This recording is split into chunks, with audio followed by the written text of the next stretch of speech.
सोचो जरा, आज जनवरी 2026 है। नेटफ्लिक्स खोलते ही आपको दो पुरानी टॉप फिल्में टॉप 10 में दिखते हैं, मर्दानी और मर्दानी 2। पूरी दुनिया में मर्दानी फीवर फैला हुआ है क्योंकि मर्दानी 3 का ट्रेलर तहलका मचा रहा है। लेकिन क्या ये सिर्फ एक फिल्म की कामयाबी है या बॉलीवुड के पुराने सिस्टम का एक सोचा समझा दाव है? जब बॉलीवुड में हर कोई दूसरा सुपरस्टार फ्लॉप की लाइन में खड़ा है, जब थिएटर खाली पड़े हैं, जब कंटेंट के नाम पर इंडस्ट्री खुद को एक्सपोज कर रही है, खुद खोज रही है कि क्या बनाना है, उसी वक्त यशराज फिल्म्स एक बार फिर से रानी मुखर्जी को लेकर आती है। और सवाल यहीं से शुरू होता है, क्या वाकई मर्दानी 3 इतनी जरूरी फिल्म थी क्या, या फिर से उसी नेपोटिज्म सिस्टम का हिस्सा है जहां कुछ खास लोग बार बार मौके पाते हैं और बाकी सिर्फ इंतजार करते रह जाते हैं। आज हम भावनाओं से नहीं, फैक्ट और पावरफुल स्ट्रक्चर से बात करेंगे। सबसे पहले रानी मुखर्जी। कोई शक नहीं कि वो एक बेहतरीन कलाकार है, लेकिन क्या आज की तारीख में बॉक्स ऑफिस की जरूरत है उन्हें? 2014 में आई मर्दानी एक जरूरी फिल्म थी क्योंकि तब महिला पुलिस को इस तरह से दिखाया नहीं गया था।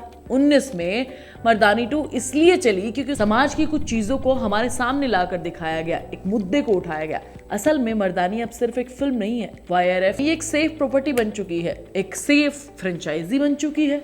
एक स्टार ऑलरेडी है, उस पर ज्यादा पैसा खर्च करना नहीं है, कोई एक्सपेरिमेंट करने नहीं है, नए चेहरों का रिस्क नहीं लेना, एक जाना माना चेहरा, एक सीधी कहानी और भरोसेमंद ब्रांड। अब सवाल ये उठता है कि अगर यही फिल्म किसी आउटसाइडर एक्ट्रेस के साथ बनती तो क्या YRF उसे तीसरा पार्ट दे देता? यहीं से नेपोटिज्म का एंगल पैदा होता है। रानी मुखर्जी कोई आम स्टार तो है नहीं, वो यश चोपड़ा परिवार से जुड़ी हुई है, आदित्य चोपड़ा की पत्नी है, YRF की इन हाउस ताकत। और अब जब पावर एक ही जगह पर सिमट जाती है तो फैसले वहीं से आते हैं।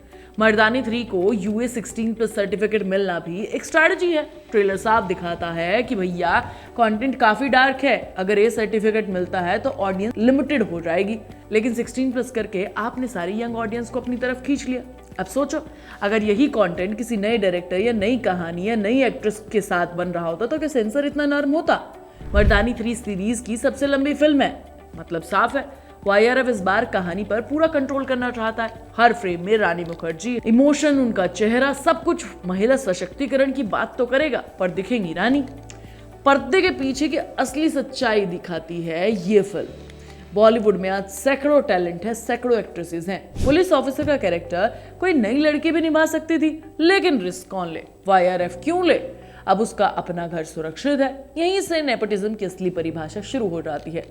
सीधा सीधा काम दिलाना नहीं, बल्कि बार बार मौके देना, बार बार सिस्टम को अपने हिसाब से मरोड़ना और इंडस्ट्री से ये दिखाना कि भैया यही सेफ ऑप्शन है हमारे लिए।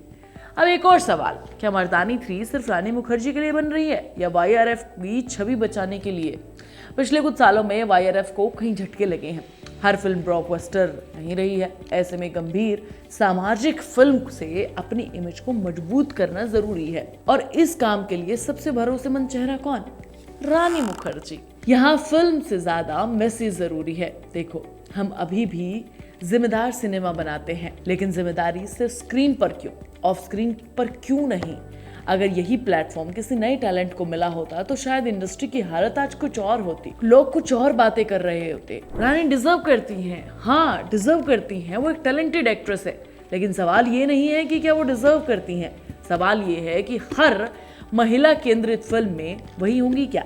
क्या हर बार पुलिस वाली वही बनेंगी क्या? वही सब डिजर्व करती हैं तो फिर बाकी फिल्म इंडस्ट्री के बैकग्राउंड में जो लोग हैं वो क्यों डिजर्व नहीं करते?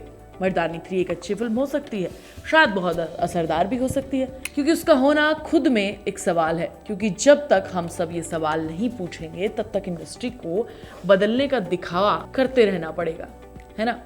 रानी मुखर्जी इंडस्ट्री का चेहरा है या सिस्टम है? सवाल ये है कि क्या सचमुच बॉलीवुड टैलेंट को मौका देता है या फिर सिर्फ नेपोटिज्म करता है?